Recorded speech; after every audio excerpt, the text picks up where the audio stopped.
بسم الله الرحمن الرحيم. يسعدنا وشوفنا يكون معنا الطالب عبد الرحمن عاطف جودة ابن قرية منشية حلفة مركز قدسة محافظة الفيوم، والذي تم تكريمه مؤخرا في بحث للطاقة النووية ومشتملاتها.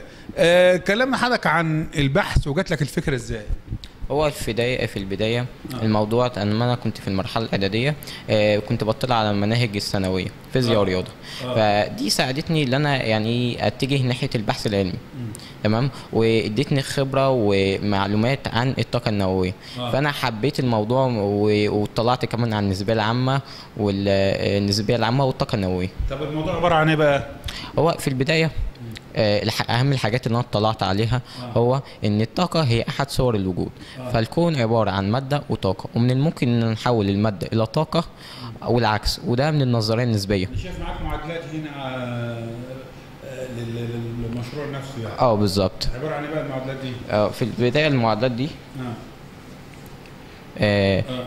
E equal AG dot SS، يعني الطاقة بتساوي التكاتل مضروب في مساحة التحرك.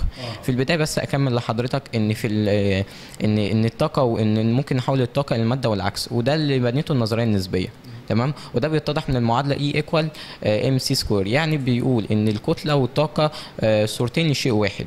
تمام، وإحنا نقدر نحول الطاقة إلى مادة والعكس عن طريق عمليتين: انشطار نووي او اندماج نووي. الشيء الجديد اللي هو التكاتل النووي اجلوميريشن، واختصاره اي جي. ازاي نقدر نعمل التكاتل النووي؟ هو ان احنا نجمع اكبر قدر من الشحنات متعدده الشحنه اللي هي النيترونات ونعمل لها انشطار، فبالتالي هتنتج لنا كواركات. نعمل للكواركات انشطار، فبالتالي هيتحول فقد الكتله في المعادلات بقى الكلام ده. بالظبط. هيتحول هيتحول فقد الكتله في النيترونات والكواركات الى طاقه، وبالتالي احنا يعني النتيجه اللي احنا هنولد اضعاف الطاقه النوويه. عاوزين نعرف بقى مردوده ايه على الاقتصاد وعلى مصر المحلي. المردود اللي احنا نقدر نولد اضعاف الطاقه النوويه. والطاقه شيء مهم جدا، لان الطاقه لها صور متعدده، في طاقه حراريه وفي طاقه كهربائيه وفي طاقه كيميائيه، وبالتالي احنا نقدر نستخدمها على كافه المجالات، ولكن بمعاونه مختصين يقدروا ينفذوه. في علماء بقى اطلعوا على هذا المشروع؟ يعني تم الاطلاع ومناقشه المشروع من قبل دكاتره. تم انا شاركت في مسابقه ايسف واكدوا صحه المعادلات، وكمان ناقشت المشروع مع الدكتور حسام الدمرداش في مكتبه القاهره الكبرى، وناقشته في كليه العلوم بجامعه حلوان، واكدوا صحه المعادلات، وفي جامعه الشروق. طب بالنسبه بقى مين اللي بيدعمك في الابحاث دي؟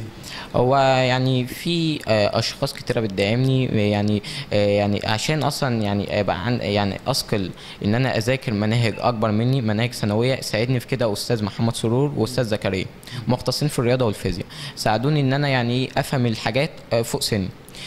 واللي ساعدني ان انا اشارك في المسابقه هو مركز التطوير ووكيله الاداره استاذ عبير. طب بالنسبه بقى للابحاث دي، انت نشرتها؟ نشرتها يعني انا نشرتها على بعض المواقع على البريد الالكتروني. طب بالنسبه بقى انت متطلباتك ايه في الفتره الجايه؟ انا اتمنى ان شاء الله يعني ان يعني منحه ورعايه من قبل جامعه زويل ومن قبل الدوله، ومنحه خارجيه. طب بالنسبه بقى انت حضرتك من المتفوقين في التعليم طبعا. يعني في الصف الثالث الاعدادي، انا في ثالثه اعدادي، وان شاء الله رايح اولى ثانوي، جايب 276 ونص. طب بالنسبه بقى لطموحاتك في الفتره الجايه؟ انا ان شاء الله الفتره الجايه انا عامل معادلات كتيره، وده جزء بسيط من المعادلات. تمام، وحابب ان شاء الله ان المشاريع دي تظهر للنور، والمشاريع دي حابب ان انا انافس على جوائز عالميه، واتمنى رعايه من قبل هيئات بتهتم بالبحث العلمي. بالتوفيق باذن الله.